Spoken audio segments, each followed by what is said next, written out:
I knew something was wrong the moment Aaron slammed the refrigerator door hard enough to rattle the magnets.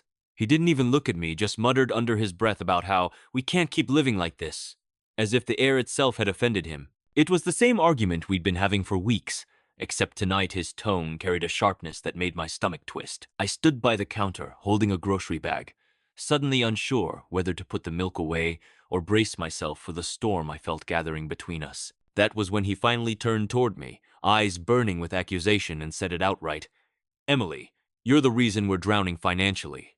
The words cut deeper than I expected. Maybe because I had been trying so hard to hold everything together. I worked full-time, managed the bills, cooked, cleaned, and kept track of every appointment, while Aaron drifted through the days like the world owed him something. But hearing him say it so casually, so boldly, made my cheeks burn with humiliation.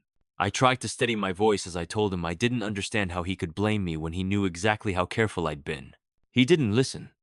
He just waved me off and stalked toward the living room, muttering again about reckless spending and irresponsible habits, as though he were talking to a child. As the evening wore on, the tension in the house thickened like fog. Aaron sat on the couch, scrolling through his phone with a scowl etched into his face, shaking his head dramatically every few minutes so I'd notice. I washed the dishes with trembling hands, replaying our conversation and wondering how everything had gotten so twisted. I'd spent months cutting coupons, meal prepping, and tracking every dollar. Yet somehow, he had convinced himself, and now me, that I was the problem. The guilt gnawed at me, even though logic told me something about his accusations didn't add up. But each time I tried to talk, he shut me down with a cold, dismissive, "Just stop! You don't get it!" By the time I crawled into bed, exhaustion pressed hard against my chest. I stared at the ceiling, listening to Aaron pacing in the hallway, the heavy thud of his footsteps matching the throb in my temples. Every so often he'd pause just outside the door, as if he wanted to confront me again, but then he'd move away, muttering to himself about overdue bills and empty accounts. His anger felt disproportionate, like it was hiding something bigger, and that realization made my heart beat faster. I kept trying to recall anything I might have done wrong financially, but the harder I searched, the more certain I became. The numbers hadn't looked off when I checked them last month. So why was he acting like we were on the brink of ruin? The next morning, Aaron barely spoke to me. He grabbed his coffee, glared at the stack of mail on the counter, and accused me of ignoring responsibilities because I hadn't sorted it yet. When I reminded him I had gotten home late from work, he scoffed and said, "There's always an excuse." His voice was sharp, brittle, almost desperate, and it made a chill run through me that I couldn't shake.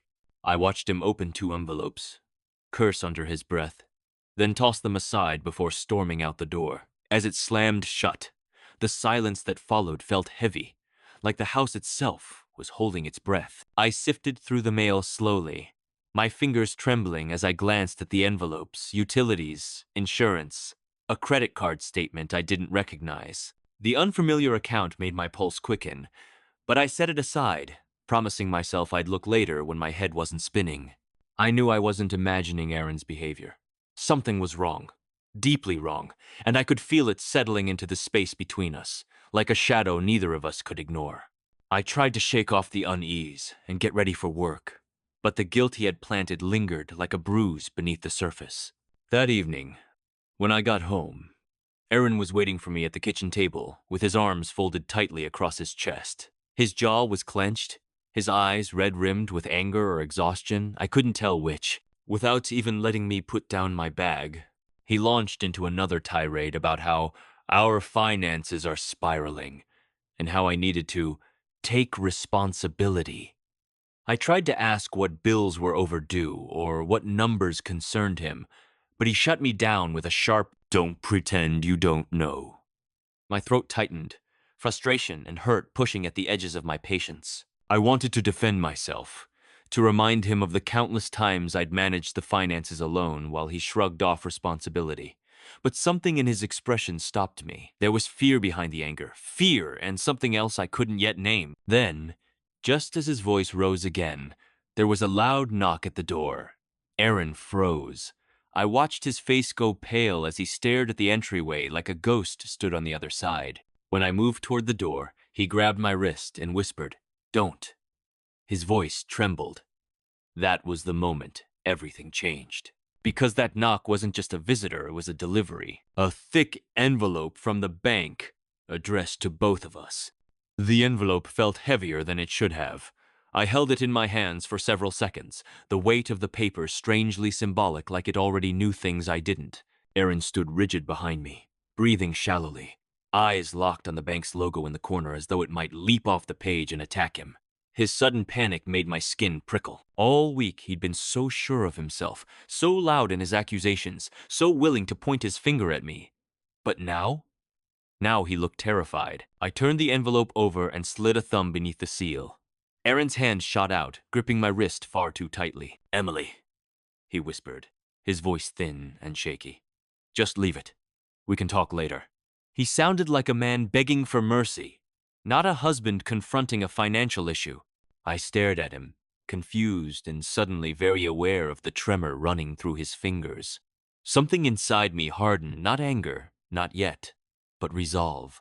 I pulled my hand free and said quietly, "If there's nothing to hide, then there's nothing to fear." He swallowed hard, but he didn't try to stop me again. I opened the envelope. Inside was a thick stack of statements and a bright red notice clipped to the top.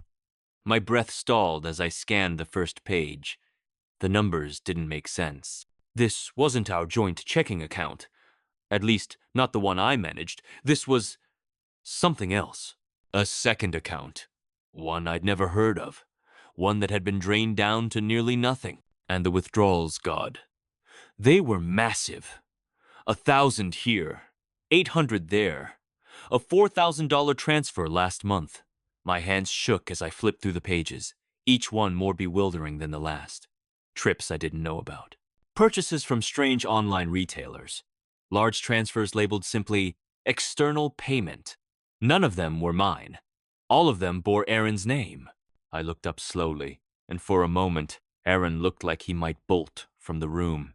His face had gone sheet white, his mouth slightly open, his eyes darting anywhere but at me. He looked guilty. Guilty, in a way words couldn't hide. "What is this?" I demanded, trying to keep my voice steady. He ran a hand through his hair and let out a trembling breath. It's not what it looks like." My stomach dropped. That was never a good sign. People only said that when it was exactly what it looked like. "Aaron," I said, stepping closer. "You've been blaming me for weeks. You've been tearing me apart over every little expense. Meanwhile, there's an entire account I didn't know about, and it's empty. How could you possibly say it's not what it looks like?" He sank into a chair as if his knees couldn't hold him anymore. He pressed his palms together, elbows on his thighs, head hanging low. For the first time since all this started, he didn't look angry. He looked defeated. "I was trying to fix things," he whispered. "Fix what? By hiding another account? By spending money we don't have?" I felt my voice rising, but I didn't stop. "You blamed me, Aaron, over and over. You made me think I was the one ruining us." He looked up, eyes shiny, with something between shame and terror. "I didn't want you to find out." Those words sent a cold ripple across my skin. "Find out what?" He didn't answer immediately. He rubbed his temples, fingers digging into his hairline, breathing like the room was closing in.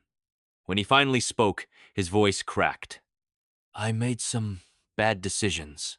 "What kind of decisions?" His silence stretched so long I thought I might scream.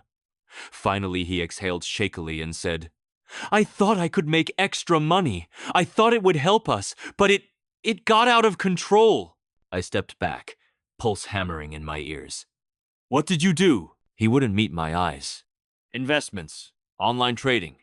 It was supposed to be easy, quick." I was doing well at first, but then it all turned, and I kept thinking I could fix it if I just kept going.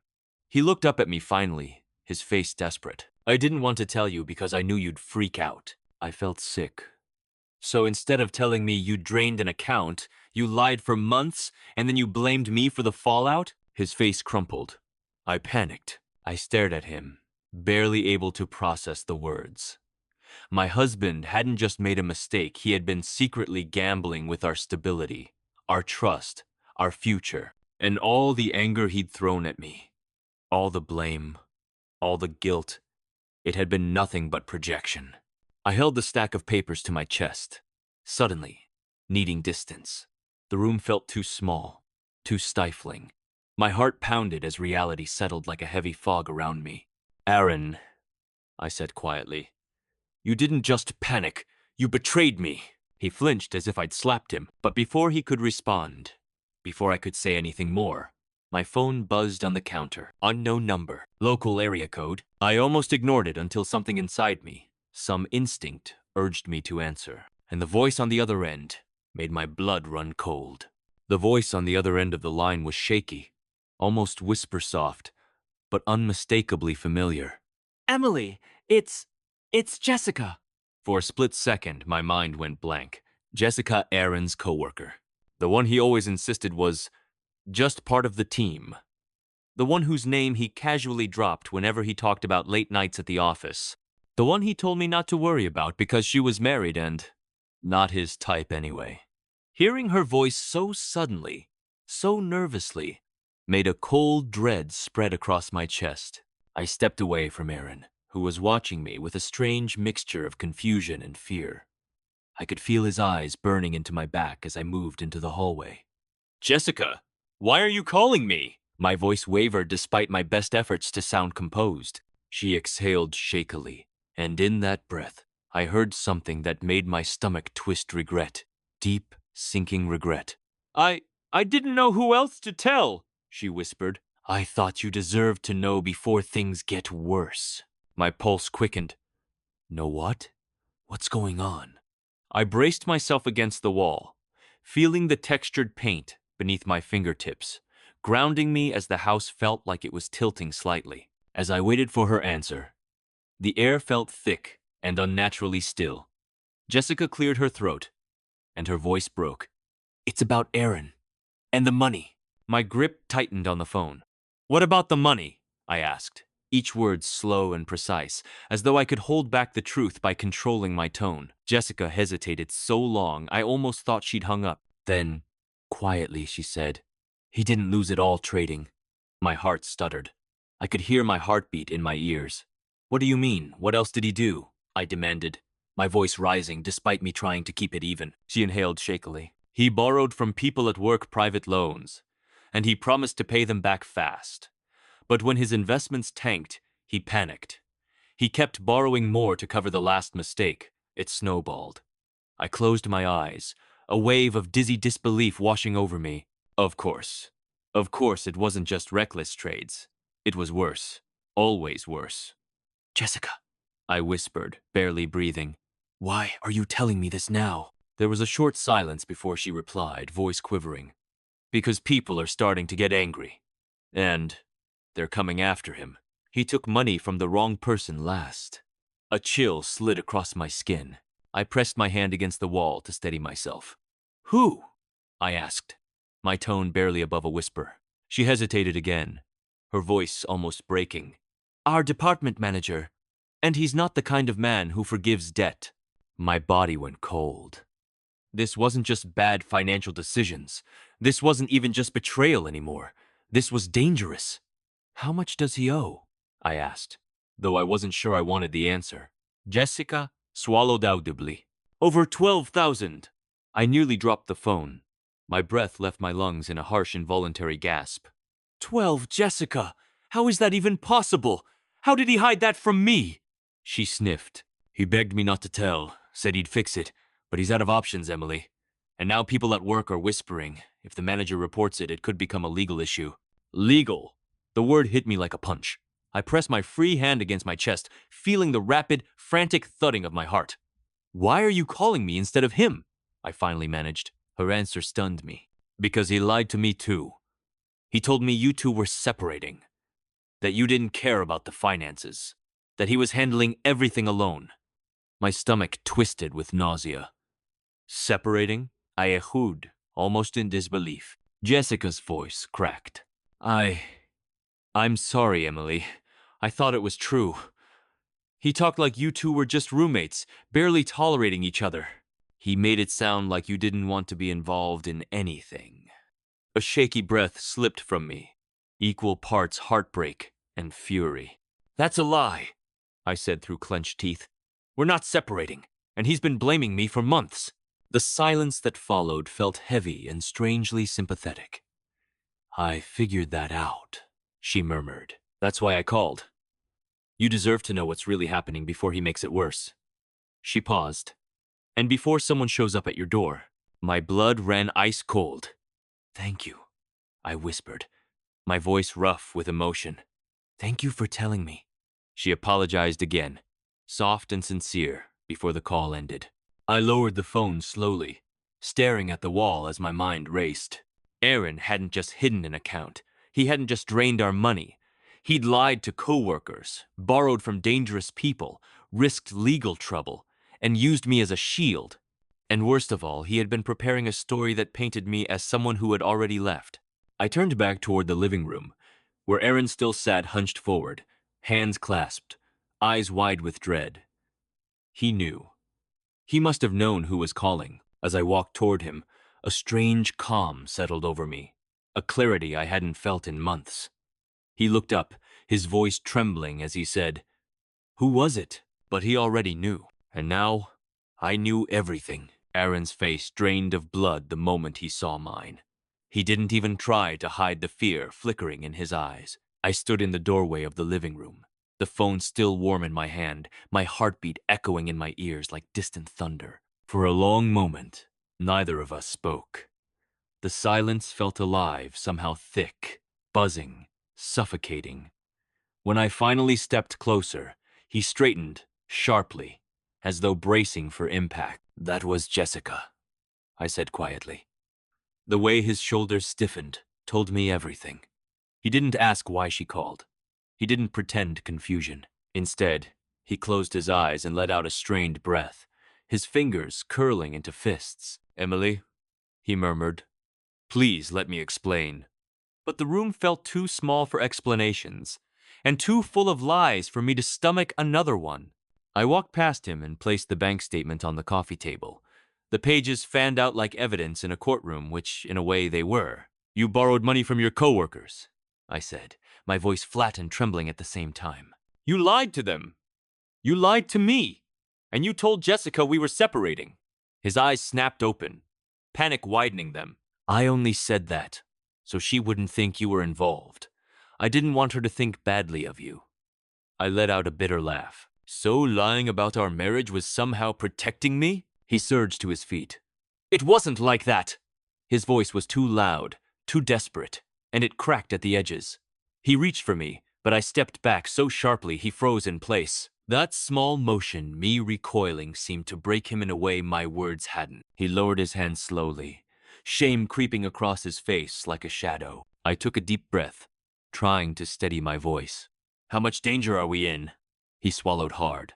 "I can fix it." Those 4 words, spoken like a plea, made my anger burn hotter. "You cannot fix $12,000 in secret loans, Aaron. You cannot fix the debts, or the lies, or the fact that your manager might report you." Each sentence landed like a blow, and he flinched every time. The air grew heavier, thick with everything neither of us had said these last few months.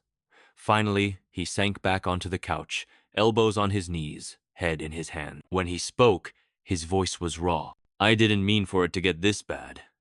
I thought I could turn it around before you even noticed."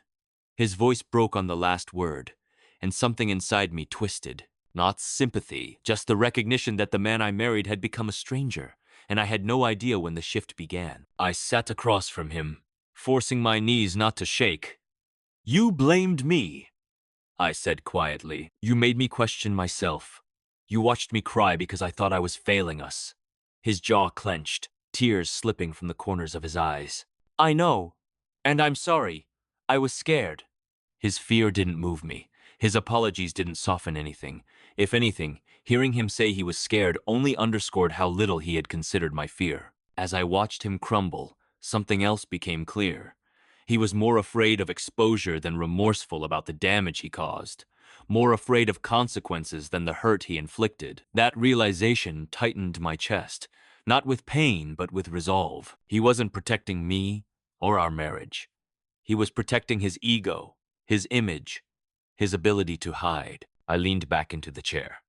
I need to know everything, I said, my voice leaving no room for negotiation. Every loan, every lie, every missing dollar. All of it. Aaron wiped his face with his sleeve, hands shaking. If I tell you everything, he whispered, you'll leave. I let the silence stretch for several seconds before answering. If you don't tell me everything, I said slowly, I will leave right now. He inhaled sharply, and for a moment, I thought he might actually refuse. But then he nodded slowly, defeated. He reached into his pocket and pulled out a folded sheet of paper. When he placed it on the table, I realized it wasn't just a paper. It was a list. Names, amounts, dates, a tally of every secret debt he'd accrued in the last 9 months. I stared at the paper as a cold, prickling sensation crawled up my spine. 9 months. The same 9 months he'd been accusing me of ruining our finances. The same 9 months he'd been working late, missing emails, and forgetting things. That was the moment I understood this didn't start as panic. This started as a lie he thought he could get away with, and once it spiraled, he hid behind blame to shield himself. I looked up at him, my voice low. You didn't lose control. My breath shook. You chose to lie. He opened his mouth, but no words came out, because I wasn't wrong. Before either of us could speak again, there was a sudden, loud, sharp knock on the front door, one that made Aaron flinch violently. The knock echoed through the house like a warning shot. Aaron jerked upright, his face draining of what little color he had left. I could see the terror in his eyes, raw, instinctive, undeniable. Whoever was outside wasn't just a concerned coworker. This was someone he feared, and if he feared them, then so should I. My heart pounded painfully as I rose from my chair. Who is that? I whispered, though part of me already knew. Aaron didn't speak. His breathing quickened, and he wiped his sweaty palms against his jeans. The knock came again, louder, harder, more impatient. The air felt tight and electric, pressing against my lungs. I moved slowly toward the entryway, feeling as though I were stepping into cold water. Aaron grabbed my arm. Don't, he hissed. Don't answer it. His grip was frantic, almost bruising, but I shook him off. If this is because of your lies, I said steadily, then I need to know exactly what's coming. He looked like he might fall apart right there. I opened the door. A man in a dark gray jacket stood on our porch, his expression unreadable but stern. He wasn't big or intimidating in an obvious way, but something about the calmness in his posture made my stomach knot. He gave me a polite nod. Mrs. Turner? He asked. His voice was even, controlled. Yes, I managed, gripping the doorframe. He glanced past me, eyes landing on Aaron. Good. You're both here. Aaron took a step back. Daniel, please just give me more time, he stammered. The man Daniel didn't look angry. If anything, he looked bored. Time's up, Aaron. You've avoided me for 3 weeks. Aaron's voice cracked. I told you I'd pay you back. Daniel raised an eyebrow. With what money? The question hung in the air, heavy and sharp. Aaron had no answer. Daniel shifted his gaze back to me. Ma'am, I'm not here to cause trouble, but your husband owes my family a substantial amount of money, and I'm done accepting excuses. The humiliation burned through me so fiercely I thought my legs might give out. How much? I asked, though my voice barely held together. Aaron groaned softly behind me. Daniel answered without hesitation. 5,000. It wasn't the 12,000 Jessica mentioned, but God, 5 was enough. My throat tightened as I turned to Aaron. You said you owed the manager, I whispered. You said... He shook his head frantically. I owe him too. It's not just him, it's multiple people. That was the single-sentence paragraph. My world tilted. Daniel sighed. Look, I'm not here to escalate anything, but I need payment. Today. I stared at him, numb. We don't have that, I said simply. Aaron stepped forward. I can get it! I swear I just need... Daniel lifted a hand. I'm done with promises. If you don't have the money, I'll file a report. The police can sort it out. A police report? Fraud. financial deceit. Everything inside me snapped into a sharp, terrible clarity. I stepped between them. Aaron will not be speaking anymore, I said. Aaron's mouth fell open. Emily, what are you? I ignored him. I turned back to Daniel. Give me 30 minutes! Daniel studied me, then nodded slowly. 30. No more. I shut the door and locked it, then turned around. Aaron looked hopeful for a split second until he saw my expression. This ends now, I said coldly. All of it. He blinked. What are you talking about? I walked past him, grabbing my purse, my laptop bag, my phone charger. Every practical thing I'd need. I'm done covering for you. I'm done believing your apologies. I'm done being blamed for disasters you created. He reached out, shaking. Emily, please, please don't do this. I can fix it. I swear I can fix it. I faced him fully. You can tell the truth for once. That's what you can fix. His face crumpled. You're leaving? You're just walking away? Walking away, I said, is the only reason the police won't hear about the account you hid under my name. He froze. The realization hit him hard. You saw that. I saw everything. There were no more lies left to hide behind. No more excuses for him to reach for. Only the consequences he had built with his own hands. I grabbed the folded list from the coffee table, the one with all the names and amounts. I'm taking this, I said. If the police ever come to my door, I'll make sure they know exactly who racked up the debts. His mouth fell open, but no words came out. I stepped toward the door. I'm going to my sister's. I'll send Daniel whatever I can from my personal savings so your mess doesn't spill into my life. But after that, you're on your own. He tried to follow me, but I held up a hand. No. The word stopped him cold. I opened the door again. Daniel stood waiting by his car.